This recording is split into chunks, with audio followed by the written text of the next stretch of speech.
Olá, pássaros e serpentes cantantes, olá, pássaras e serpentas cantantas, eu sou Otávio Gá, este é o Super 8, e hoje é dia da gente falar da nova entrada na franquia Jogos Vorazes. É uma frequência que estuda o passado daquele que viria a se tornar o sádico presidente Snow, e assim como os demais filmes, esse aqui também é uma adaptação de um livro da Suzanne Collins. Bom, vamos logo direto ao ponto investigar se esse filme vingou e se essa franquia ainda tem pano pra manga. Quem tiver comigo nessa então apenas mente sim, bora!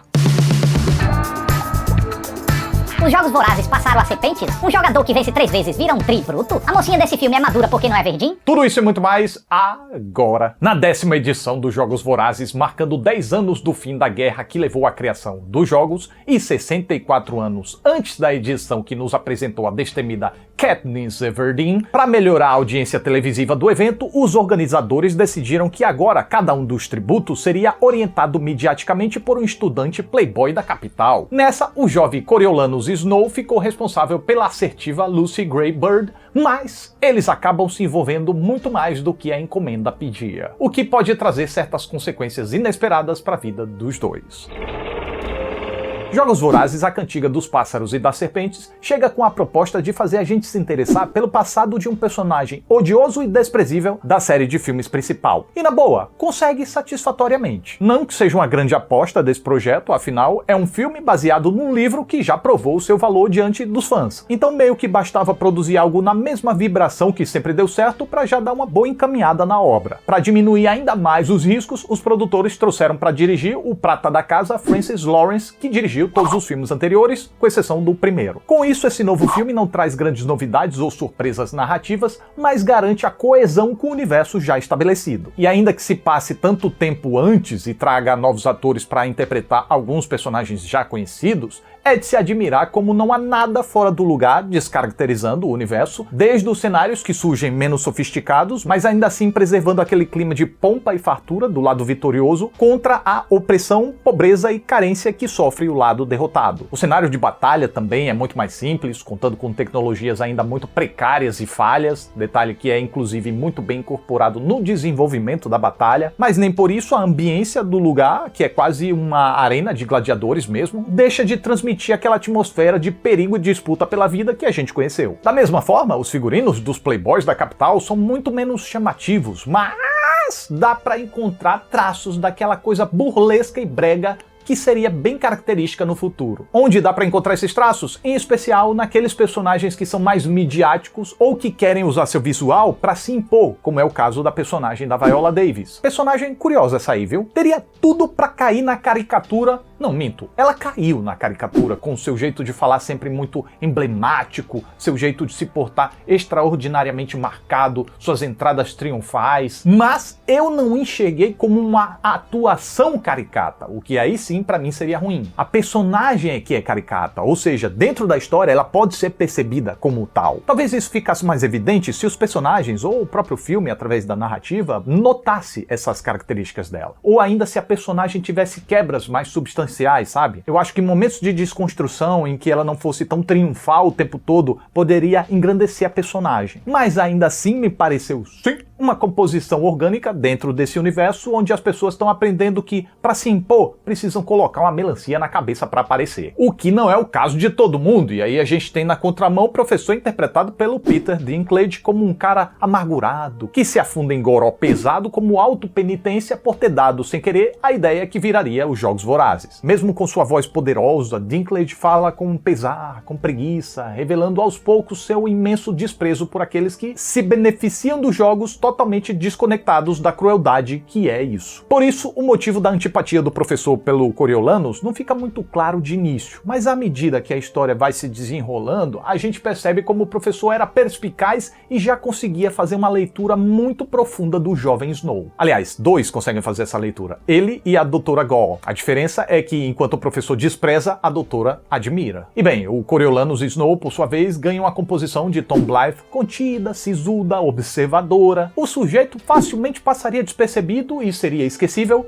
se não fosse o protagonista dessa trama. Isso não é ofensa não, tá? É que ele é ambicioso, muito ambicioso, quer vencer, quer se destacar, mas tenta fazer isso chamando o mínimo de atenção possível. Desse jeito, ele é sorrateiro, agindo nas sombras em grande parte das vezes. Se precisa receber atenção para conseguir o que quer, ele opta então pela objetividade, para passar logo a mensagem que precisa e a atenção sobre ele acabe logo. Um contraponto muito interessante com a Lucy Gray de Rachel Zegler, que já não tem ambição nenhuma que não sejam as mais básicas, como viver e cuidar dos seus, mas que por outro lado não tem problema algum em chamar a atenção, mesmo que esse não seja o seu objetivo, pois sendo uma musicista, ela meio que já está acostumada com os olhares voltados para si. Características divergentes essas entre os dois que vão ser justamente o gatilho do encontro e depois um gatilho para que eles, percebendo essas diferenças entre si, encontrem um complemento e um valioso aprendizado mútuo na relação. Só acho uma pena que esse tal gatilho para que eles se encontrem é também o gatilho da problemática. Mas para mim, sobrou para problemática, restos seletivamente mecânicos ao longo do desenvolvimento. O que eu quero dizer é que o Snow e a Lucy Gray agora se encontram porque os estudantes apadrinham os tributos. Joia, mas apadrinho em quê mesmo? O Snow eu vi interceder pela sua apadrinhada, se esforça, se arrisca até bastante, mas e os demais? Uma interage de uma forma tão absurdamente artificial para mostrar o quanto ela é desumana e descolada da realidade, levando a um desdobramento ainda mais artificial, enquanto os demais batem um papinho aqui, depois ficam lá assistindo o quebra-pau de longe, tossem, de vez em quando mandam uma garrafa d'água, que nem sempre é recebida, e fim da relação. Fim do propósito do tal apadrinhamento. Entendo que é uma nova regra e por isso ela seria lapidada e aperfeiçoada ao longo do tempo, mas quando esse recurso é introduzido e apenas ganha uma real utilidade no que diz respeito à dupla principal, ou seja,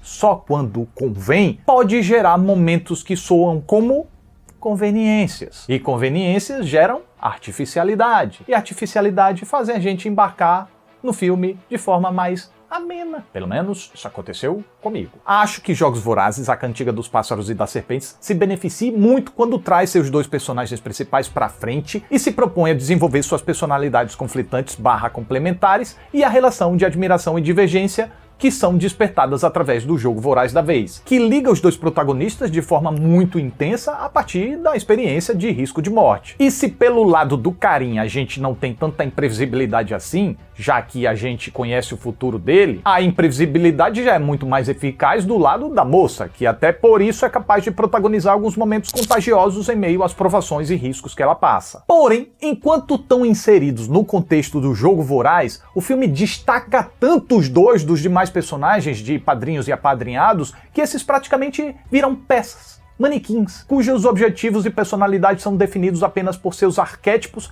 pintados em suas testas. Com exceção de um. Tem um amigo lá do Snow que esse até ganha um pouco mais de aperfeiçoamento do roteiro. Mas tirando ele, não sobra nada, sobra só pinturas. E isso deixou, pra mim, o jogo voraz da vez tremendamente burocrático e, portanto, desinteressante. Me pareceu que ele é retratado porque tem que ser retratado, mas nem é longo o suficiente para dar tempo de ter consistência e dar desenvolvimento aos personagens ali inseridos, nem é curto bastante para ser objetivo, dizendo logo o que precisava dizer para passar logo pra frente pro que seria mais importante. Principalmente porque o filme não acaba quando acaba o jogo voraz. Pra minha total surpresa, que não conhecia a obra original, ao fim desse arco do jogo, o filme ganhou um longo epílogo que parece dar à narrativa algo muito pouco ortodoxo. Um quarto e um quinto ato. Lembrando que os filmes tradicionalmente seguem um padrão de 3 atos. Não vou bater o martelo e dizer que esse aqui tem 5, é uma questão estrutural difícil de garantir só tendo assistido a uma vez, mas me deu essa sensação sim, e não de forma positiva. Regras e convenções estão aí para serem quebradas, mas se fosse fácil, todo mundo faria e toda semana surgiria um filme revolucionário. É que assim, gente, o formato de 3 atos não se tornou popular à toa. Essa é uma forma que descobriram ser muito aprazível de fazer o espectador acompanhar uma história em formato fílmico, com uma introdução da problemática no início, no meio um desenvolvimento e no fim a conclusão. Porém, quando a Cantiga dos Pássaros e das Serpentes inicia uma nova problemática, ou no mínimo ramifica uma subproblemática após a conclusão do que parecia ter sido a problemática principal, não tendo tempo suficiente para aprofundar essa nova questão, precisa pular o que seria o desenvolvimento e já vai direto para a conclusão. Percebem? Introduziu, E concluiu. Dessa forma, tudo que é abordado ali naquele epílogo, ainda que não seja ruim, soa corrido e superficial. Tá, então como isso poderia ser remediado? Bom, eu consigo vislumbrar 3 opções, sendo que nas 3 eu não mexeria na introdução. Para mim ela tá ideal para recuperar o universo na nossa memória, enquanto nos contextualiza das diferenças pro que a gente conheceu e apresenta claramente os personagens que vão mover essa trama. Agora, no desenvolvimento, aí sim, viu? Então na primeira opção que eu imagino, a parte do jogo poderia ser mais enxuta, reconhecendo que ela não deveria ser o foco do projeto, mas sim uma transição para o que é mais importante, que seriam as degringolações que encaminhariam o Snow no rumo que a gente sabe que ele vai chegar. E essa parte poderia ganhar mais substância, mais material, suprindo aquela falta do desenvolvimento que eu mencionei. Segunda opção, faz um filme longo mesmo. Assume que o jogo é parte essencial da história e aborda ele pra valer, depois assume que o conteúdo do epílogo é tão importante quanto e desenvolve essa parte aí também pra valer. Vai ficar um filme longo do Caborges? Vai. Pouco comercial? Sim senhor, sim senhora. Mas eu acho que teria muito mais substância para deixar a experiência mais única. Talvez funcionasse até melhor num formato seriado. Inclusive, eu já vi um filme assim no cinema chamado Carlos o Chacal. Ele tem 5 horas e 34 de duração e foi exibido na íntegra em festivais com um intervalinho no meio. Mas não foi nenhuma surpresa minha ao perceber que depois ele foi lançado como minissérie na TV. Talvez ele tenha sido idealizado como minissérie na TV, mas ele encaixou tão bonitinho como um filme de 2 partes assim para ver seguidão. Mas ok, é um formato muito pouco comercial. Então, a terceira opção seria fazendo 2 filmes, ué. Eu geralmente sou contra essa ideia de espichar um conteúdo de um livro para render 2 filmes ou mais, mas nesse caso específico de A Cantiga dos Pássaros e das Serpentes, que tem 2 partes tão claramente separadinhas dentro da história, eu não vejo como uma má ideia, não. Ainda que pra mim a melhor opção seria a primeira. Encolhe aquela primeira parte, porque a gente já conhece a dinâmica de Jogos Vorazes de Có e Salteado. Não acho que esse filme precisaria passar tanto tempo nisso e vejo muitos momentos que poderiam ter sido mais abreviados. Como o tempo que perde com personagens secundários, que controversamente não recebem tanta atenção assim também, então não acabam muito desenvolvidos. Então o tempo que perde-se com eles é meio que à toa. E assim acabam não dizendo a que vieram. E como o que me pareceu um excesso de cantarolância também. Algo que continua na segunda parte da mesma forma. Tudo bem, é a Cantiga dos Pássaros e das Serpentes, mas precisava ter tanta cantiga assim? Comunica tanto assim a ponto de justificar essa repetição? Rachel Zegler canta maravilhosamente bem, nesse mérito eu não entro. Mas quanto ao número de intervenções musicais, eu realmente me questiono se não poderia ter sido mais enxutinha. Mesmo que eu reconheça ser um recurso para reforçar o discurso antibélico e antisseparatista de um jeitinho mais poético. Por sinal, falando nisso, minha memória pode estar me traindo, mas essa frequência, talvez por estar mais próxima do fim da guerra que inspirou a criação dos Jogos Vorazes, foi um dos capítulos que melhor parece ter comunicado a barbárie desse universo em que os vitoriosos da guerra seguem punindo os derrotados por anos e anos à frente, colocando jovens e crianças para se degladiarem de modo a lembrar anualmente do erro que supostamente foi terem atacado primeiro. Achei Jogos Vorazes, A Cantiga dos Pássaros um bom filme, mas eu admito que me deu uma cansadinha, o que não me fez receber muito bem a surpresa da existência da segunda parte lá, e essa segunda parte em si não me cativou tanto por me parecer muito corrida. E aí vejam que coisa curiosa, o filme gastou um tempo precioso com mais do mesmo, mas também não dedicou atenção suficiente para tornar esse mais do mesmo especial. E na parte que seria especial, seria diferenciada, interessante, o filme decidiu correr, fazendo os eventos parecerem muito abruptos e as decisões e mudanças de atitude parecerem artificiais. Questões essas que fizeram com que o filme fosse irregular aos meus olhos, mesmo que tenha uma história, contexto, desenvolvimento de universo e personagens principais que me interessaram bastante. Sendo assim, só me divide e dá o que eu falei antes, um bom filme. E essa é a minha reação enquanto eu assistia ao filme.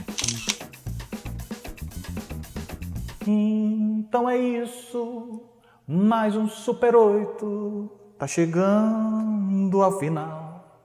Eu fico muito grato pela sua atenção. Muito obrigado, até a próxima e tchau. Cantarolância nem sempre vai bem. Tchau!